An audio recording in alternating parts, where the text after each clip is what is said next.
right, guys, I've been doing loads and loads and loads of film study this week, and I haven't slept too well. My normal pacing is a lot slower than I do in these videos. I try to understand that time is valuable, so I try to speak faster than I normally do and just be ultra energetic to give you guys the best that I can and succinctly as I can. I'm tired, man. I'm sorry. So I'm going to be a little bit slower in my delivery today because this game is so exciting. There's so many nuances. It's not just Bills versus Dolphins. It is, but it's a new defense with Fangio. It's really, when you're looking at it, almost a new defense with McDermott. And then you got a lot of new players on the Dolphins. Is a lot of study going into this thing to really try to get a handle on it. And tell you the truth, after going all week, I'm still uncertain. And I think the biggest part is Connor Williams. I'm gonna come at this as an evaluator. So Bills fans and Dolphins fans, I'm going to present just what I see in information. But from a Dolphins standpoint of view and from a Bills looking at us, this kind of situation is gigantic.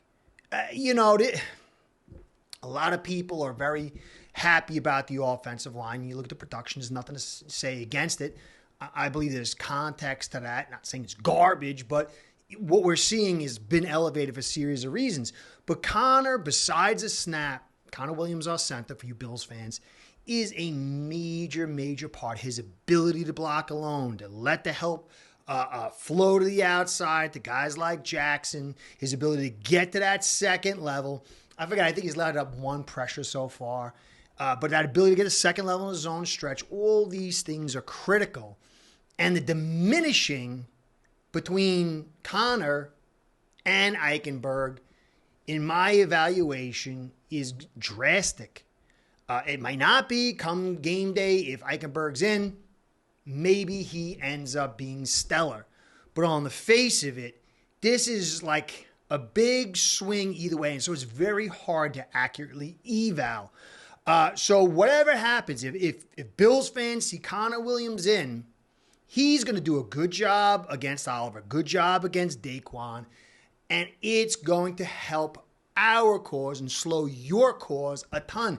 Because as I'm going over this like new style defense, I mean, it's not totally 100% new, but it's a lot different in my estimation. That pressure is critical.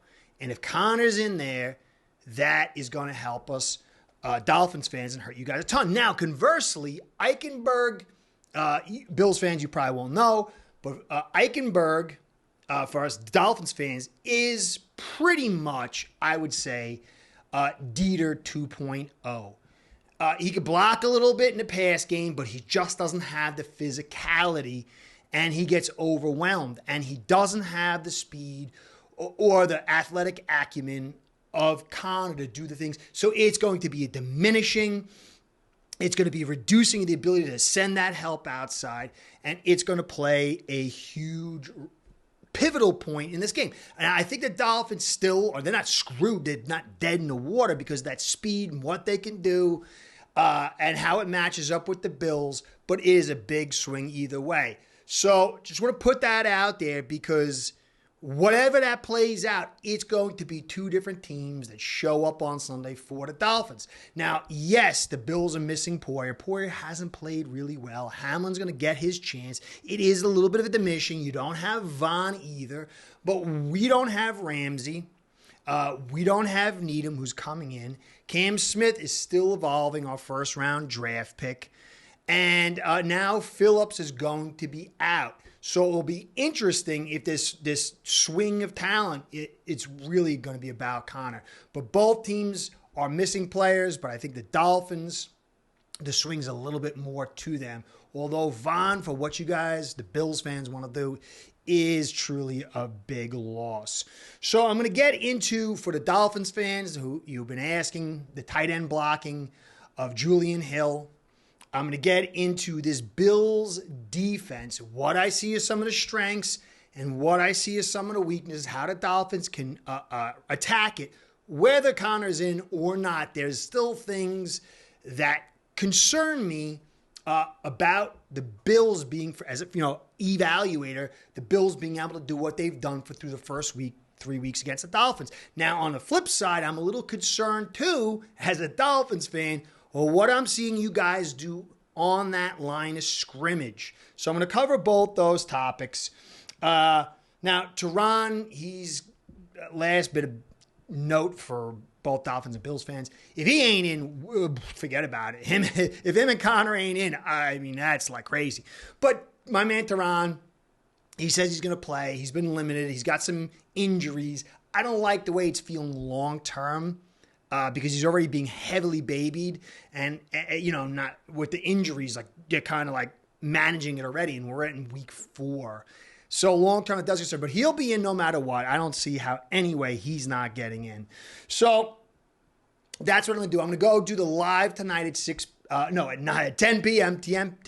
Eastern time, and I'm gonna use some Bills defensive footage to show some of the weaknesses and strengths and some of the things where I think we could take advantage and also can hurt us for tonight's live at 10 p.m. So if you're interested in that, I'll be there doing that. And hopefully I get the tech stuff worked out. I think I got the video down. I had the audio, then video sucked, and now I get the video down. And then last time the audio wasn't good. So hopefully this time I get it all worked out. So that will be that. So, all right. So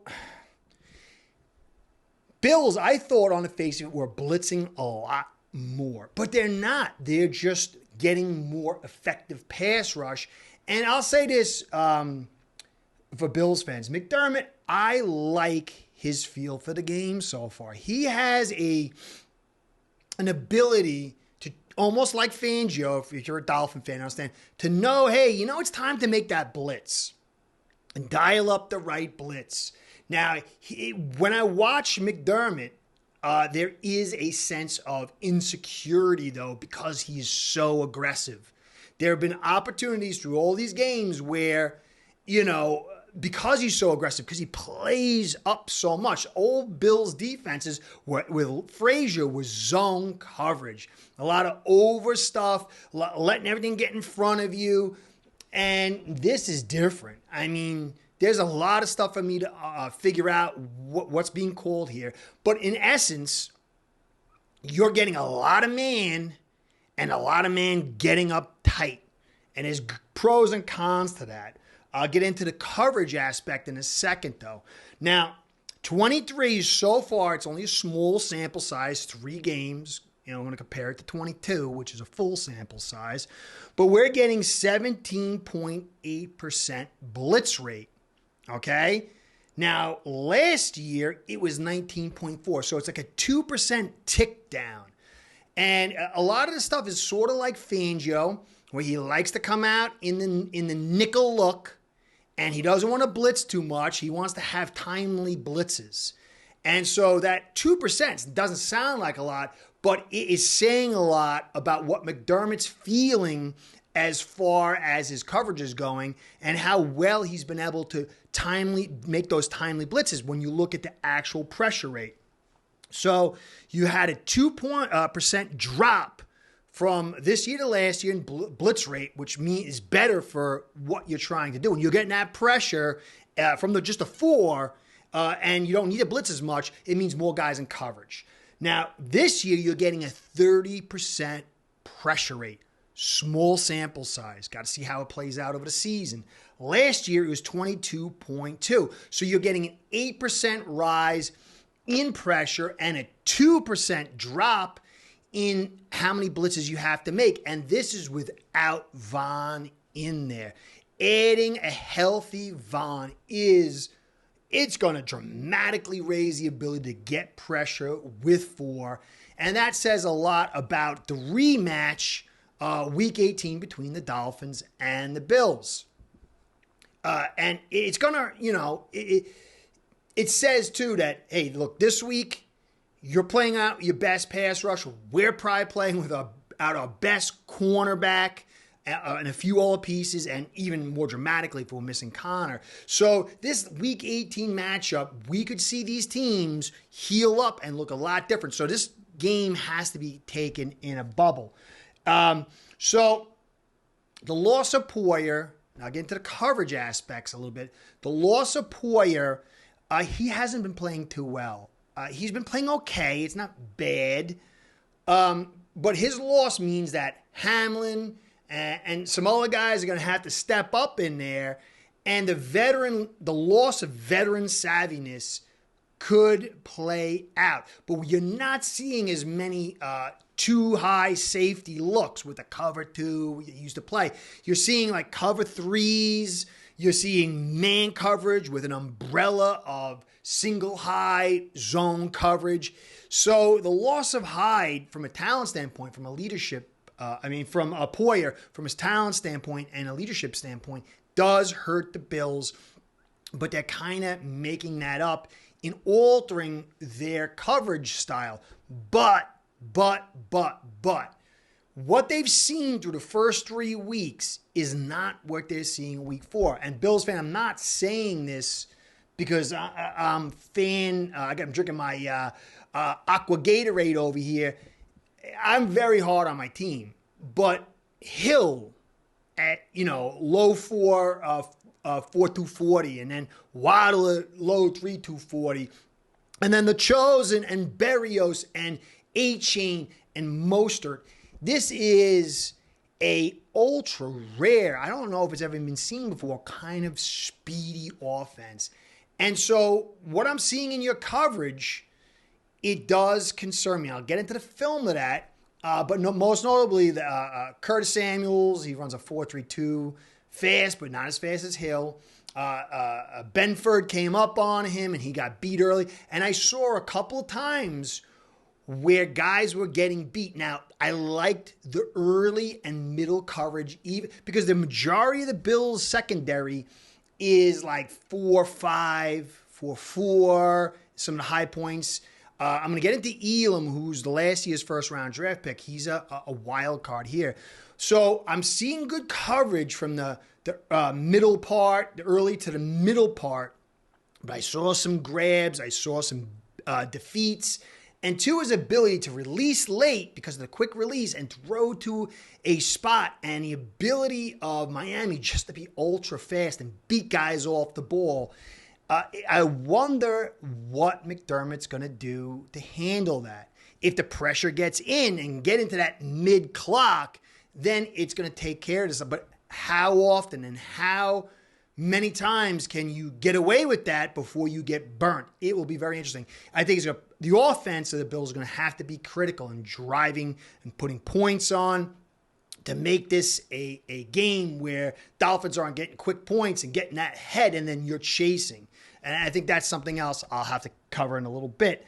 So I don't really know, though, how the Bills are going to handle this, because if they can hold the Dolphins early and mid-clock, which a lot of teams, if you look at the Bolts, they tried a lot of the stuff that you're seeing from the Bills, but they weren't able to pull off. Now, they had a different pass rush set. They had 2 edge guys, and the way to break this Dolphins pass game, and not break it, but slow it down, cause it problems, is to not allow the easy, quick completions, to guard the middle of the field, to get these play clocks to like the 2.4, 2.5 second mark. And you might have to gamble early for that, but the pressure from the Bills to get in there, and interior pressure, that's the key part. This exterior pressure stuff is not the way to beat Tua. Tua steps up. The ball's coming out so quick. The players are so fast that it's not, you got to get, maybe you definitely have to get the interior, but if you get interior and exterior, that's the best, of course. But it's got to be interior pressure. And I'm going to get into the Bills' interior group working on the Dolphins with Connor in a second. And that's going to play out big. If the Dolphins can get a couple of big points, it's going to shake this secondary. But they have looked pretty good in the short and middle clock, but there have been times that these guys get blown, and that's going to be very critical. I'm very interested to see how McDermott's going to handle this. But first, I want to say, guys, thanks for stopping by. I appreciate all you guys do, the likes, the subscribes, the comments, the views. It ain't happening without you, and I love to do this. I love breaking down football so much. It's a blast, and I get to do this little dream gig because of you, so I want to give you a shout out to Ace Bread, my sponsor, because without the two of you, this show ain't going down. Ace Bread's betting software is the premier white label platform for bookies to manage their players and grow their sportsbook operation. Click the link in the description below to get set up in minutes. Ask for the Curtis promo and get a special introductory discount. All right, so I get mostly Dolphins fans here. So Bills fans, I'm going to get into your pass rush in a second, and I'm going to get into some other key points that I'm seeing. But I had a Dolphins fan. I was supposed to put the comment down, but I monkeyed it up. So, brother, I'm sorry. I should have put your comment down. I think it did someplace. I don't know. My ADD is just, it's a beast I can't tame.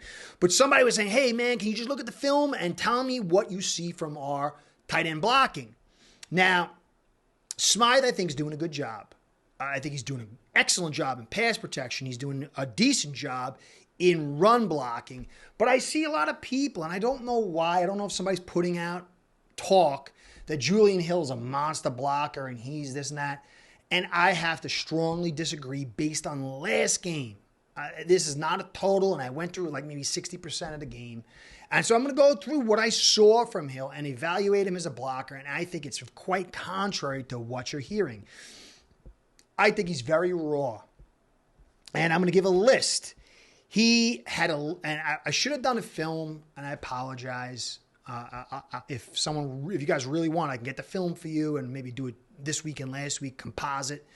But it's very, very clear, and I'll go through it. Now, he had a late second level block. His first real block I saw, he got in and drove the guy down the line of scrimmage. But he drove him so deep, and he was late to get to the second level. He got sucked in. That happens when you get an over-successful block, and your job is to get to the second level, and he missed it, and it helped blow up the play.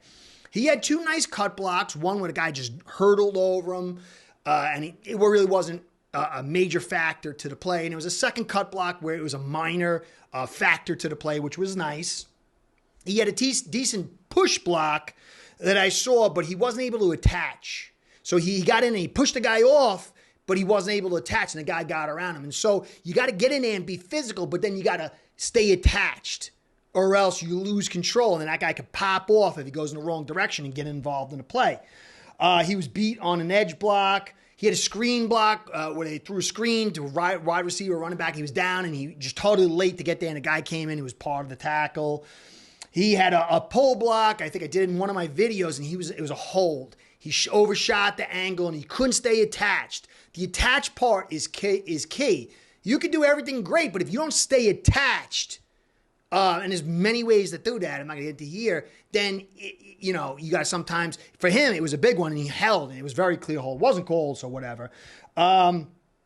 And then there was, I think I wrote this down twice. He had a decent push block, but then he had a decent, he had a decent pop block where he came out and he just popped the guy. And this guy's a big guy. You look at him, he's chiseled and everything. And I think he can grow with his technique because he's got all the physical tools. And so he popped the guy out, but then he let the disconnect happen. He didn't pop him and follow through and then get in there and drive him. And then he got off him. And so when I'm looking at Julian Hill's blocking, it's not good, but it can change. But to me, it's very, very raw. So that's my take. We'll see. I'll do some film if you guys want. So now you got this Connor thing. If Connor's in, I really like what we can do.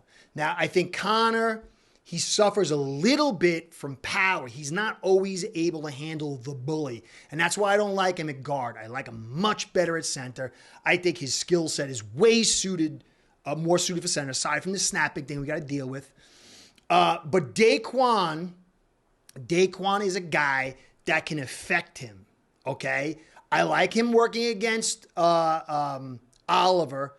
Now, Oliver's a different guy than we've seen so far this season, for the offensive line. He comes out and fires out. And we haven't seen guys like that. We've seen slow movers, some a little bit big guys, but not these fiery pop-out, fast twitch interior linemen that have a good skill set. He's leading the league in interior pressures at 15.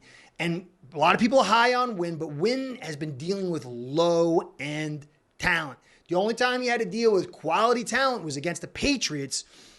But because the Patriots are playing so over and prevent, the ball was coming out so quick, there was no really time to test. The time to test an offensive lineman is like 2.2, 2.3 seconds and beyond.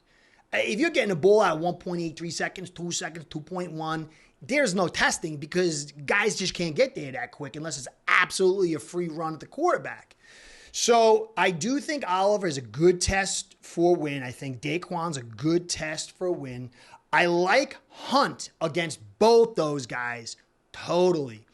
He's able to do, but the one weakness that Hunt has sometimes in the past, I haven't seen so much this year, he might have overcome it, is his late recognition in swaps and stunts. So he'll see everything's clear and then he'll go to the other side to help. And then he doesn't either pay attention to it or he's slow to get back to it and he gets beat on a swap or a switch. And they like to do that. They like to take Oliver and he shoots the gap. So he's like, he's in the A gap and he'll shoot over to the opposite A gap. He'll draw the center and pinch the guard. And then Daquan, who would be in front of the opposite guard, spins around and comes to the empty spot. And I got some video of that. And that does concern me because we like to help out Jackson. And sending Hunt to help Jackson and then getting that pinch twist, it could be dangerous for us because that interior pressure is the one that concerns me. But if we're getting the ball out at 1.9, 2.1, it's not going to matter. But so this man coverage and managing it and us managing the pressure is going to be very interesting. If Eichenberg is in there, though, it's going to be highly, highly concerning, guys. I know people want to believe, and I hope it's right, but, you know, I'm thinking Connor's going to be in. But if Eichenberg is the guy to come in there, he struggles more than Connor with the snaps. He struggles more than Connor at every bit of skill set. And it could play a major role. But you have to ask yourself, well, this is the guy that they believe in. So if we look at our offensive line, this is me talking to my Dolphins fans, you're going to have Tehran in. That's your starting left tackle. We've chosen to have Wynn. It was originally Eichenberg, but then we downgraded him and we saw Wynn, who was supposed to be a backup tackle, and we put him at left guard, and we're happy with him.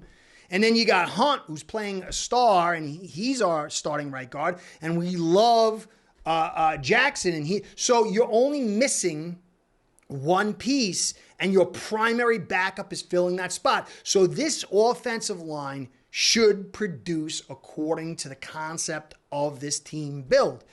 I don't know if it will, and I hope it does. But this is a very big eval for Eichenberg, for the team concept of how we built this team. So it'll be, I'm sorry, guys. I don't have faith in Eichenberg, zero. I think with Connor in here, it's going to be a tough day for the Bills.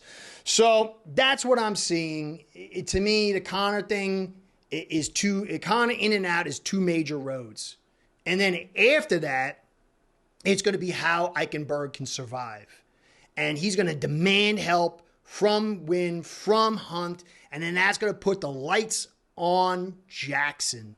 And people are very high on Jackson. I'm very high on him as a person, but I haven't been high on his blocking skills. I see constantly 1 or 2 plays or 3 plays, and look what he's doing, but I never see them have a counter showing where he failed. So this will be his opportunity. And for me, if you know me, I'm not high on many parts of this offensive line, but they've blocked amazing as far as production. This will be the opportunity for me to say I was wrong. This Bills front with Floyd and Rousseau and Bernard, who's done a lot of shooting in the gaps, and Milano, this is the best defense we've seen. It has some slowness we can take advantage of, but this offensive line If they do what they've done through the first 3 weeks, then I have to say I'm wrong about my evaluation, and I hope that's the case. This is going to be an amazing game. I got my man Tommy over at Mafia Sports Pro. We do our AFC Shakedown tomorrow at 6 p.m. I'll have to give my score then. But that's it, guys. So hopefully I'll see you tonight at live. Bills fans, good luck. Dolphins fans, we take this, and it's unbelievable. If we take this game, especially if Eichenberg's starting, I don't think there's anybody who could stop us. It'll be amazing. Anyway, guys, great game coming. Someone's going to win, someone's going to lose, but I think this will be great football for everyone. Curtis saying, thanks for stopping by. I appreciate all you do. I want to give you a shout out for stopping by. Wait, I did that already. My brain's fried. Anyway, catch you next time. Be well. Sorry, Tom, you do it to me all the time. Go Fins! Start building your own online sportsbook today by getting signed up with aceperhead.com service that'll allow you to book action on sports from all around the world.